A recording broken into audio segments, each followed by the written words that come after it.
That means the dining room. They had one service a day. That means all the community had to sit together. So you can imagine two long tables, 1, 2. So you will have 4 rows of people on the 2 sides of the table. So based on that, you can know how many people live here. Since you had to come and to eat together. That means all the community should fit here. So how many people can you estimate? 20. No, I would say about 150. Imagine you have 4 rows of people sitting on the floor. From there to there. Is that half of them were under the roof? I know that's it.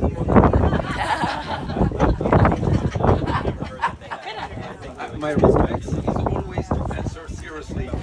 You never know if the person is not serious. And then you laugh.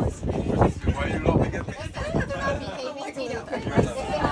If they're not behaving, they sit out the sun. Exactly. Oh, you see, especially at night when they eat.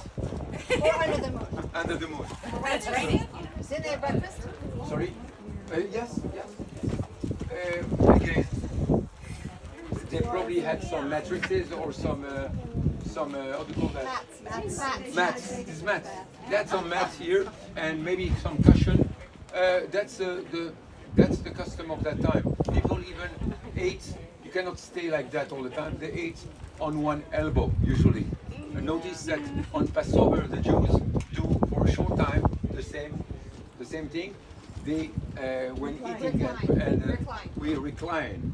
And remember when at the Last Supper there was one of the disciples who reclined on Jesus. Remember that? Yeah.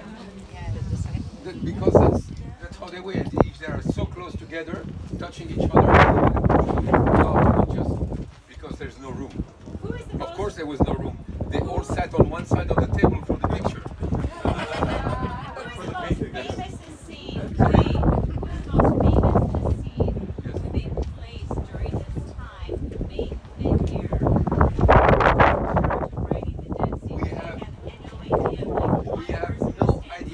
Themselves, they did not name. They don't use the names. And the others were not a seed. You just consider them as a sect and why spend ink to talk about them. So we don't know the name of that priest who left, who started the movement, and they themselves never wrote names. Of course, there would be a series of high priests, one after the other. Okay, but we don't have.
Others that are here, and Jewish communities always have a book in writing and a couple of books in the cupboard and one in a safe somewhere else to cover all the possibility of fire or damage. Today, sadly, people are stealing these. They have a big value. Imagine something that's made of scroll or parchment that is written by hand, and some of them can be a few hundred years old and still in use. And sadly, some people will buy these kind of things. So sometimes the ark where they put the scrolls, it looks very nice, wood and everything, but when you open it, you see it's a safe. Literally, to prevent fire or damage or stealing. That happens also too. Okay, so I have with me, I think, a piece of scroll. That's a scroll that is a small scroll, also biblical, that is used to be put on the toll post. It's called mezuzah. That's it. Yeah. Pass it around. It's really strong. Shema Israel, Adonai Eloheinu, Adonai Echad. Hear, O Israel, the Lord, our God, the Lord is one. That's the first commandment. You pass it around, you see how it's not plastic. It's really goat skin. Okay. Well, folks, can you listen just for a minute? Can everybody hear me? I don't have the mic, but you can hear me okay? Yes. I just wanted to share a couple things as you're passing that along. Of the scrolls that they found here, and they found many, one of the highlights was the great scroll of Isaiah.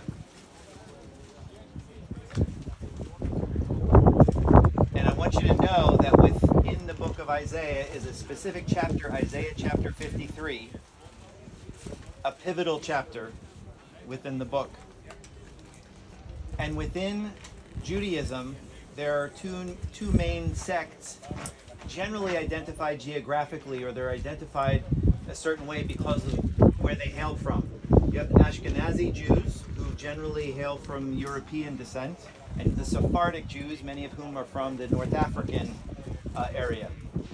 And within those two groups, there was a decision that was made, and again, it's not universal, not universally true for these groups, but within the Ashkenazi European Jews of European descent, they made a decision to pull a specific chapter out of the book of Isaiah because they were so conflicted over it as they studied it, as this Jewish scholar studied it. Isaiah 53. The Sephardic Jews, by and large, made the decision to keep it within their writings, Isaiah chapter 53. But what I want to tell you is that when the discovery was made here of the great Isaiah scroll, of the other scrolls that were found, it contained all 66 chapters, very faithfully written, compared to other ancient texts that we have to look at, just to keep it simple. All 66 chapters were there.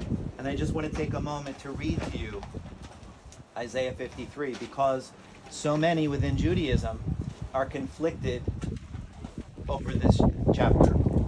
He is despised, I'm starting in verse 3. He is despised and rejected of men, a man of sorrows and acquainted with grief. And we hid, as it were, our faces from him.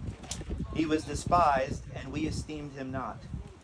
Surely he hath borne our griefs and carried our sorrows. Yet we did esteem him stricken, smitten of God, and afflicted. But he was wounded for our transgressions. He was bruised for our iniquities. The chastisement of our peace was upon him, and with his stripes we are healed.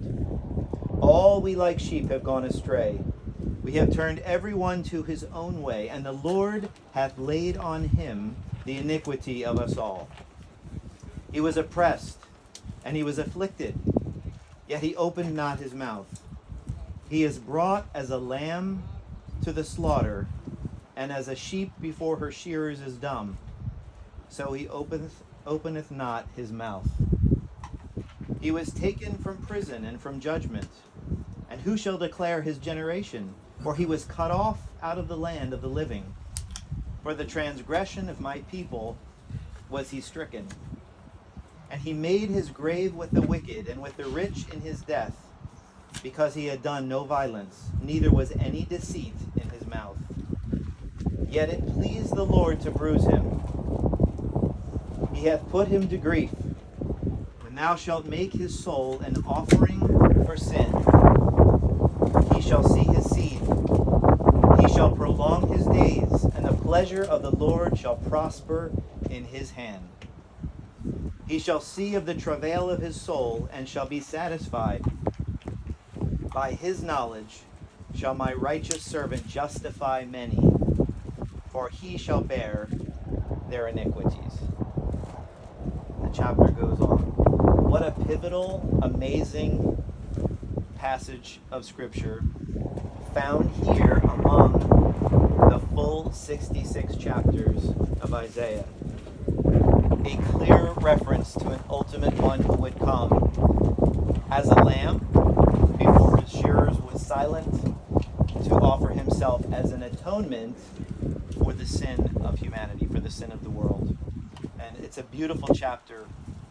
I wanted to take time just to read it to you and to be here where the Dead Sea Scrolls were found, just to reflect on the significance. So many Old Testament passages of Scripture that so many Christians today sadly ignore, but they're rich with so much vital truth. And for us as believers, we should not simply focus on the New Testament, but we should also go back, take time to look at the richness and the depth of the Old Testament Scriptures and the beauty of the fact that you are in this place where these scrolls were found. This text